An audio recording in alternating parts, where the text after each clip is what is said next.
بعد رسول اللہ کائنات میں سب سے بزرگ ترین ہستی، اس لیے اللہ نے سیادت عطا کی بطور حسب سیدۃ النساء علی کی ہم کف بی بی کی فضیلت کا جملہ میں نے کہا ہے۔ سیدہ کی فضیلت سب سے بڑی یہی ہے کہ سیدہ علی کی ہم کف ہے، سیدہ علی کی ہم کف ہے، سیدہ علی کے برابر ہے۔ اب یہ نہ سمجھنا کہ فقط سیدہ گھریلو کام کاج میں علی کے برابر ہے، یہ نہ سمجھنا عبادت میں علی کے برابر ہے۔ جتنا شجاع علی ہے اتنی ہی شجاع سیدہ ہے۔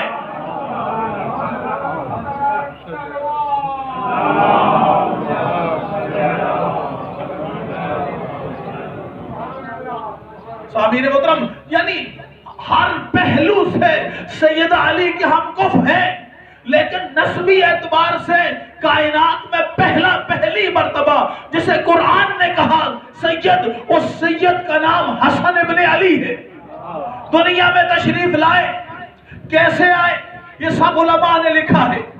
ظہر کے وقت تشریف لائے، آئے جب ماں بھی سجدے میں تھی، بیٹا بھی سجدے میں تھا۔ میں نے کہا مولا یہ سجدہ کرنے کی ضرورت کیوں تھی؟ دور ہوتی ہے وہ عام خواتین کی طرح نہیں ہوا کرتی۔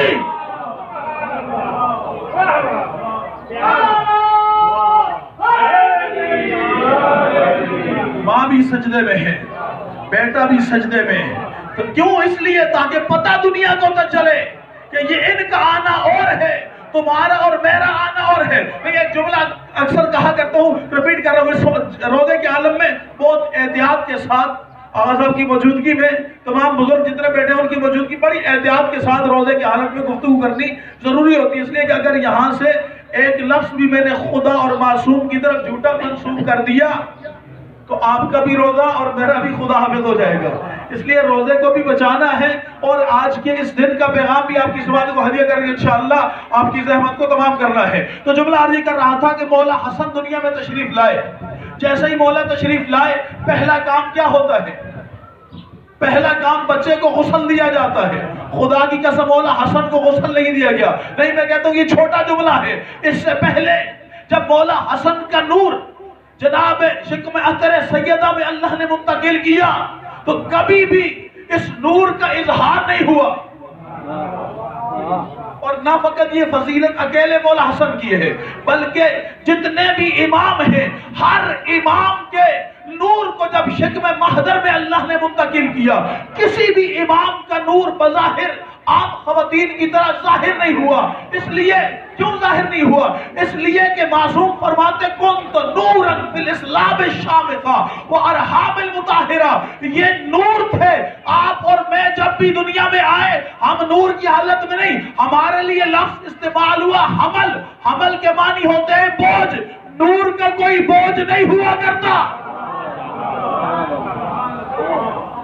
نور کا کوئی بوجھ نہیں ہوا کرتا، اس لیے اس نور کو اللہ نے منتقل کیا۔ اب یہ نور جب دنیا میں آیا، پہلی خصوصیت یہ تھی کہ سجدے میں تھا، دوسری خصوصیت اسے غسل نہیں دیا گیا، تیسری خصوصیت جو جملہ کے توجہ کے ساتھ سنیے گا، رسول خدا بیٹے کو ہاتھ پہ لیا، کہا فاطمہ کوئی نام رکھا ہے؟ کہا میں علی پہ سبقت کیسے کر سکتی ہوں؟ آل محمد کے گھر میں حفظ مراتب۔ کہا فاطمہ نام رکھا ہے؟ کہا میں علی پہ سبقت کیسے کر سکتی ہوں؟ علی آئے، کہا بیٹے کا نام رکھا ہے؟ اگر رکھا نہیں تو کم از کم سوچا تو ہوگا۔ یہ لفظ معصوم کی طرف سے نہیں، یہ خطابت کا جملہ ہے، رکھا نہیں سوچا، یہ میں نے اپنی طرف سے کہا ہے۔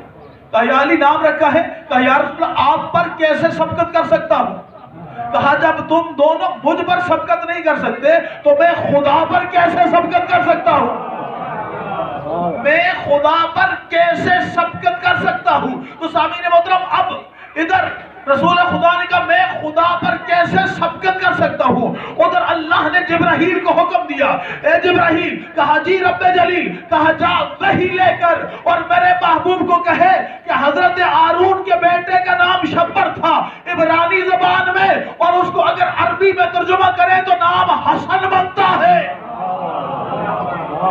حسن رکھیے، میں نے کہا یا رسول اللہ حسن کیوں رکھوایا اللہ نے؟ کہا تجھے پتہ نہیں ہے حسن کی تعریف تمام لغت والے علماء نے لکھی ہے، ایسا حسین جس میں زندگی میں کبھی کوئی عیب نہ آئے۔ یعنی آپ اور میں بھی، ہم میں بھی حسین ہو سکتے ہیں نا، لیکن ہمارا بچپنا اور ہے، ہماری نوجوانی اور ہے، ہمارا شباب اور ہے، ہمارا بڑھاپا اور ہے، لیکن جس کے حسن پہ ماں کی گود سے قبر تک کبھی فرق نہ آئے۔ نہیں، حسن کا ایک معنی اور ہے، یہ معنی میں نے نہیں کیا، معصوم نے کہا جس کی عقل کو کامل کر دیا جائے اسے حسن کہتے ہیں۔